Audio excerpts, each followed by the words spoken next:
Well, come on, come on, come on. Lunge, lunge. That's better. Go on, keep it going. That's it. Well, I don't know much. In our day, we couldn't wait to get at the other fella. These chaps just lay back and fiddle. Oh, they're not so bad, Hartnett. Oh, excuse me. Can I help you? Yes, is that the French team? No, that's the English. French team hasn't arrived yet. Will they be here soon? Well, not for an hour or so. I'll wait. Well, I'm afraid you can't wait here, but why don't you come back tomorrow night for the match? No, I'll wait outside.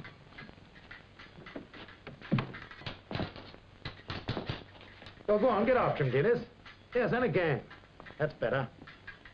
Come on, get after him. Now's your chance. Touche. He's improving that, bud. You're too fast for me, Bob. You forgot to think. Well, how was that, sir? Miserable. The Colonel here and I could beat you ourselves. We haven't been in competition for 20 years. 25? You should give us a few points sometime, sir. Captain Hartnett says you were a wizard with a foil. Oh, that was before you were born. Well, I must be off. Come on. Carter, see what you can do with dealers. Was he really that good, sir? Best I've ever seen. Oh, excuse me. Was he speaking the truth? That isn't the French team in there, is it? Oh, no. They haven't arrived yet. Oh, thank you. Is there anything that I can do? No, thank you. I could help, you know. What do you mean? How could you help me? By taking the gun that you have in your bag. It can only get you into trouble. I don't know what you mean. I haven't If you're going to carry a gun, you should have a leather bag. The gun you see is heavy and the outline shows through the cloth. Now, let me have it, please. No. Be better if you did. Who are you? Colonel March of Scotland Yard. The gun, please.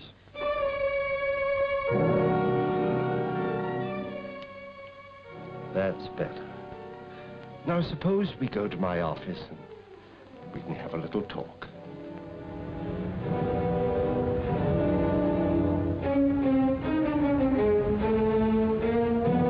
I wonder if you'd care to tell me about him.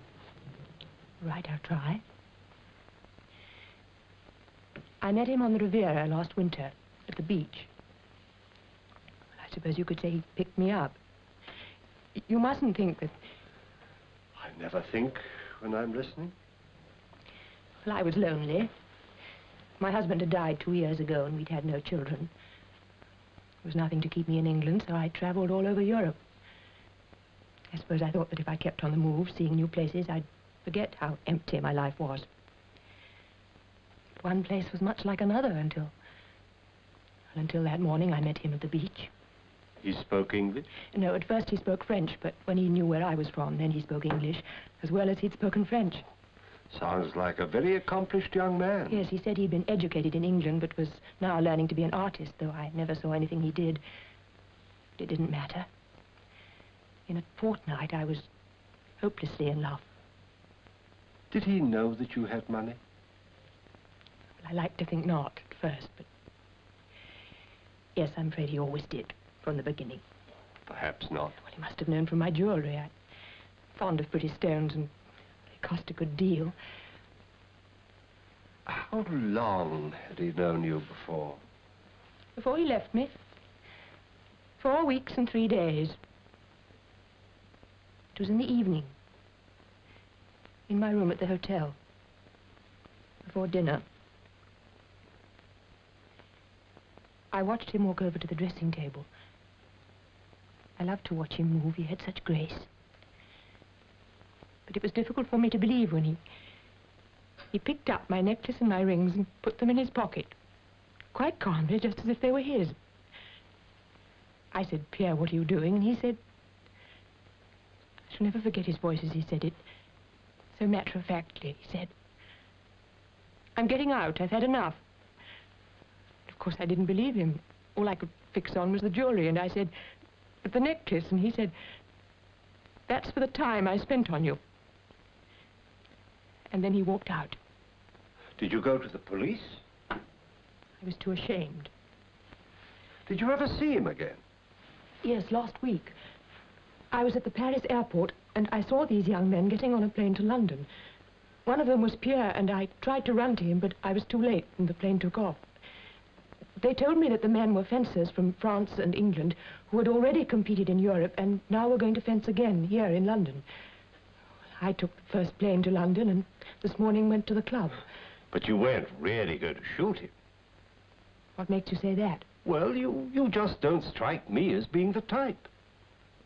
If he had refused to come back to me, I might have killed myself. Am I that type?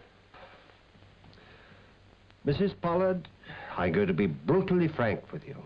You're behaving exactly like a young girl in the throes of her first love affair. I know, and I'm ashamed. You're a very attractive woman with every chance of a rich, full life ahead of you. Or don't you think it's rather foolish to throw it all away on a worthless young man like that? I don't know if he's worthless. I only know I'm in love with him, and for a while, I think he was in love with me. Suppose I could prove to you that he's preyed on other women in much the same manner. How could you know that? I don't know it. But he sounds very much like a young man that the French police are looking for. Also a bit of a swordsman. What did he do? Well, his last escapade didn't end very well. As a matter of fact, it ended in the woman being strangled.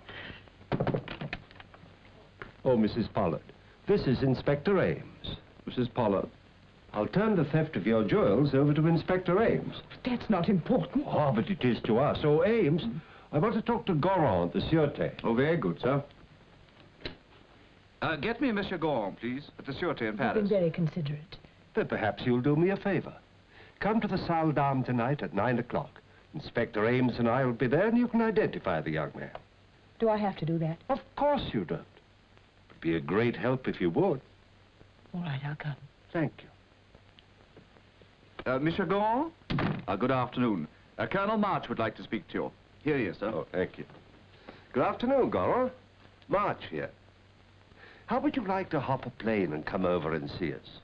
I love you, March. But England, the climate is bad, the food is worse, but your police methods that are... Huh? Well, that is different. A beautiful woman, that... Splendid, Goron. See you in the morning, then. Ames, you'll take care of him, won't you?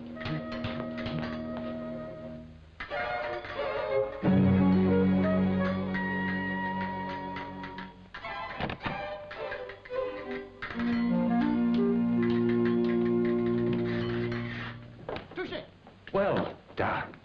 That boy's Olympic material, Ames. I wish he were English. Even if he's a thief, Do you think he's the one? I've learned not to judge them by their looks. Do you remember the Brighton chopper? That one looked like a choir boy. It's just what he turned out to be, too.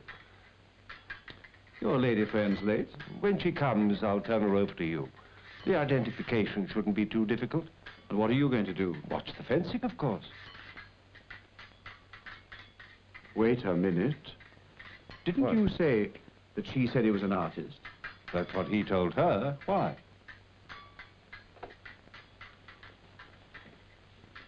Bonjour. How do you do? Do you do that often? All the time. It is how I make my living. Oh, you're a painter. A commercial artist. It's a nice sketch. Yes, I think so. Non, je vous dis... Ah, René, viens ici. Excuse me. Il a dit que... The boy has talent. And what direction? I'm getting worried about Mrs. Pollard. Would you call the hotel to see if she's left? Oh, Colonel, what about doing us a favor? Why, yes, of course. Referee the finals tomorrow night. As an old champion, it'd be a nice jest to the youngsters out there. I'd be glad to. Oh, that's fine. Oh, Hartnett. Yeah. What do you know about that lad? The one who sketches when he isn't fencing. Oh, that's René Trenier. Quite a formidable chap. Is he talking about me by any chance? Oh, no. He's talking about the fellow you have to beat tomorrow night. Think you can beat him? Fencing? I don't know. With women, Rennie puts us all in the shade. They practically mobbed him in the restaurant where we had dinner. You know him? Well, we've fenced together in various places. Does he live in Paris? I think he lives wherever the sun is. Oh, excuse me. afraid it's bad news, Colonel. They've just found her. Suicide. What? The usual thing. An empty bottle of sleeping capsules. Oh, I've made a mistake, a terrible mistake. But what could you have done? Oh, I don't know, but it seems such a waste, that unhappy woman. They've also found a bunch of newspaper clippings about a fencer. Who? René Trenier. Possible.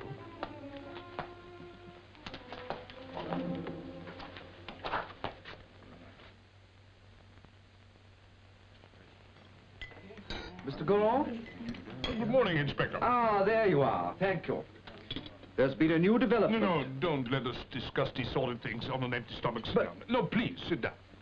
But you don't realize, Mr. Goron, it is no longer a simple case of suicide. The autopsy shows that the lady was murdered. And we shouldn't be losing time. Are we losing time? While I finish my breakfast, we'll be thinking, huh?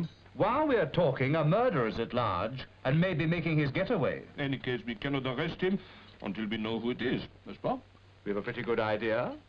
Last night you had a pretty good idea. She committed suicide. And so did you. Never for a moment. Do you mean to say that you think from the start that it was a case of murder? If you only had the slightest understanding of the feminine sex, my dear Inspector, then you would know that no woman kills herself over an affair of the heart without first putting on her best negligee, making up most beautifully, and then writing a tragic note to the man who has jilted her. That romantic type of woman always wants her young man to spend the rest of his life being repented. Which, of course, he never is. And I suppose you also know exactly what the autopsy showed of the way the crime was committed. Since there were no marks on her body, I would guess she was killed by suffocation. And then, to make the theory of suicide more plausible, he probably forced some of the sleeping medicine down her throat. Correct? And the murderer? Do you know that too? Ah, there you and Marge are ahead of me. You have already decided, no?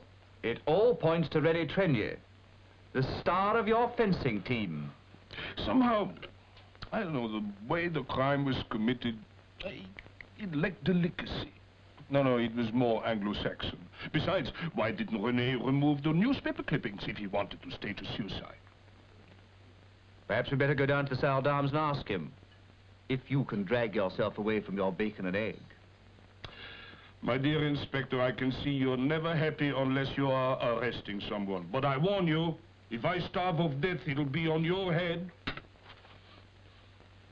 But this is incredible.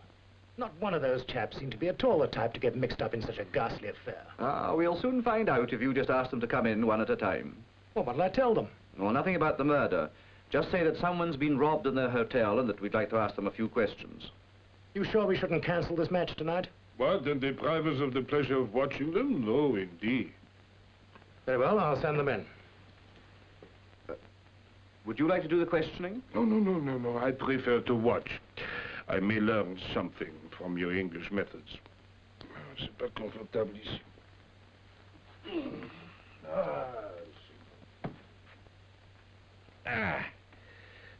Ça c'est mieux. I am Charles Dubois. You wish to see me? About a robbery at the hotel? Good morning, Mr. Dubois. Sit down, will you? You? Now, it doesn't really involve you, but we would like to know if you were in your hotel between 6 and 8 last night. Yes, I was in the dining room, having my dinner. Alone? At the beginning, yes. But not at the end. No, I was with a lady. Naturally. Well, can you give me the lady's name? I do not know it. Oh, yes, her first name was, I believe, Adrienne. You didn't trouble to find out her surname? No, she was not my type. I realized that before the suite arrived. And you don't know where she's to be found? Do you think that she committed the robbery? It's possible, if she exists. A ghost does not eat steak and kidney pie with such an appetite. May I go now? Very well. Thank you.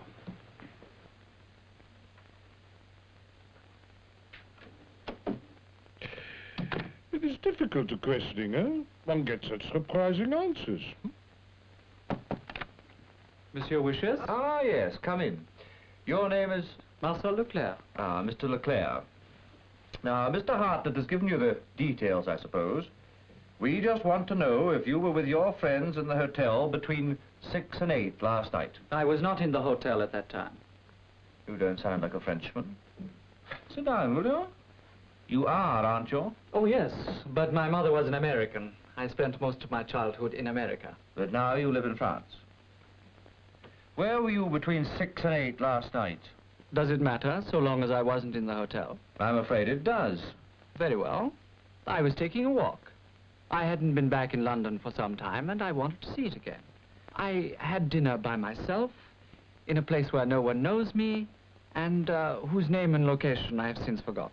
In other words, I have no alibi for that period. None at all. May I be excused now? You may.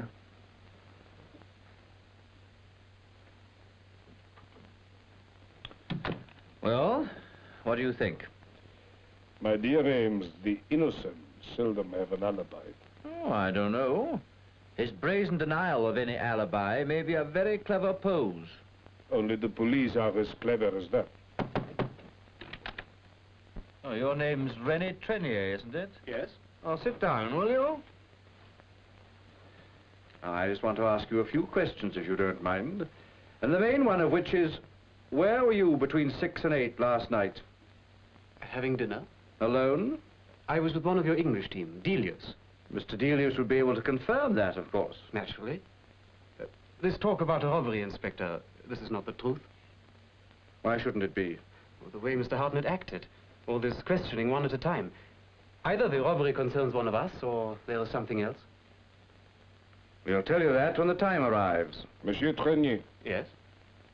a woman by the name of Mrs. Pollard was found dead in one of the rooms of your hotel last night. Yes, I read it in the papers.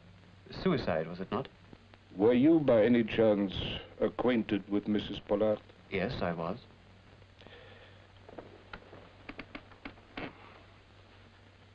Now I shall have to ask you a question which under ordinary circumstances may seem indelicate. How well did you know Mrs. Pollard? Hardly at all.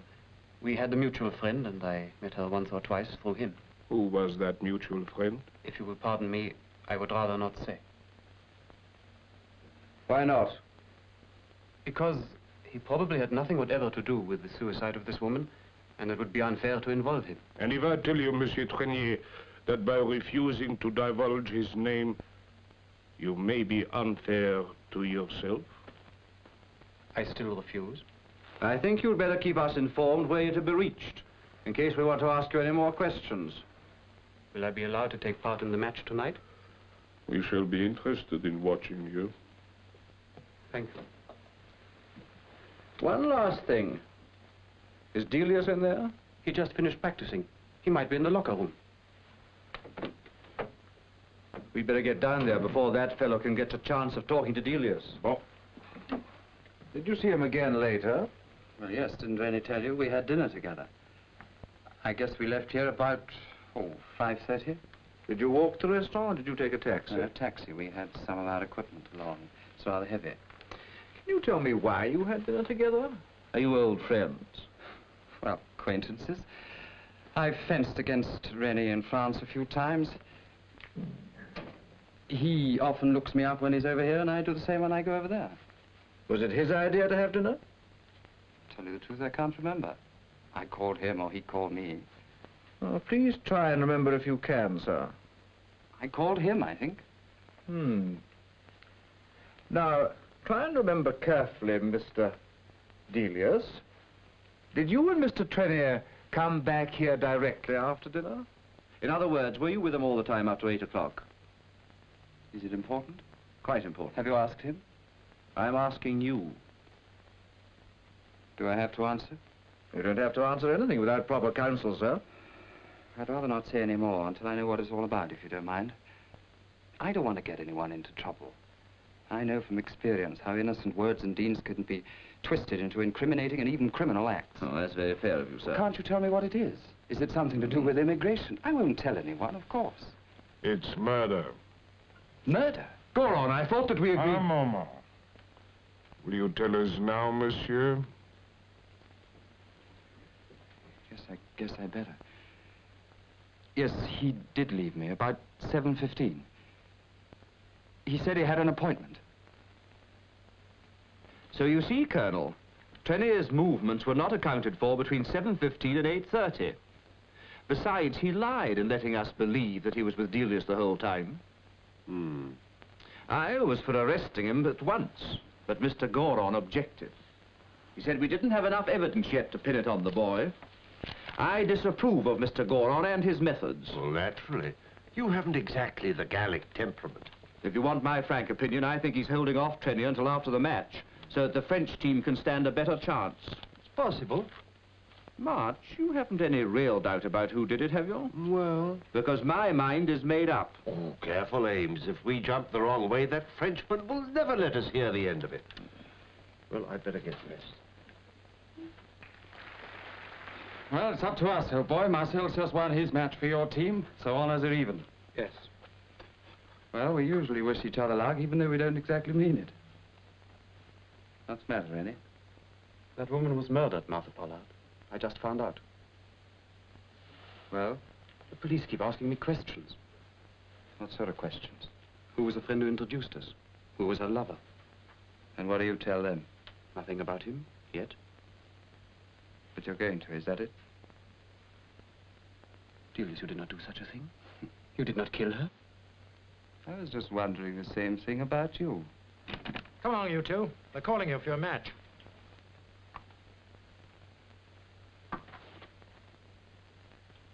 Now, ladies and gentlemen, for the final and decisive match, we have Monsieur Trenier representing the French team, and Mr. Delius representing the English team. First 3 hits out of 5 to the winner. Are you ready, gentlemen? Swords in line. On guard. Play.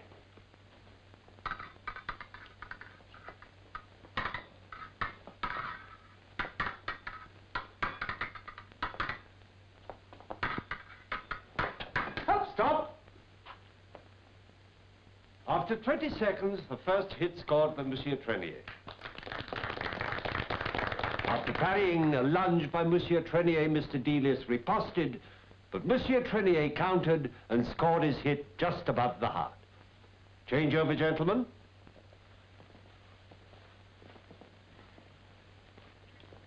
Swords in line. On guard. Play.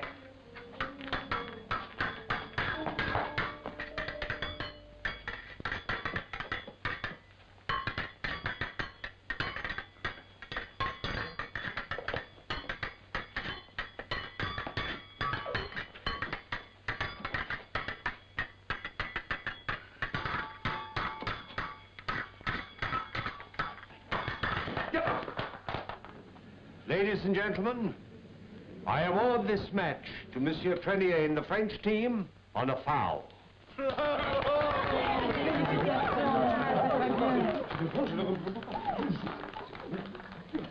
And you, Robert Delius, I charge for the attempted murder of René Trenier and the murder of Martha Pollard.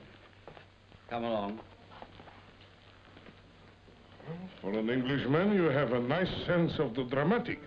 Try to put on a good show for our visiting friends. Tell me, Marge, when did you know first it was Delius? Well, he forgot that when he destroyed his friend's alibi, he also destroyed his own. And then, as you see, he tried to kill the one man who could prove him guilty, René Trenier. When did you know? Did I say I knew? Touché.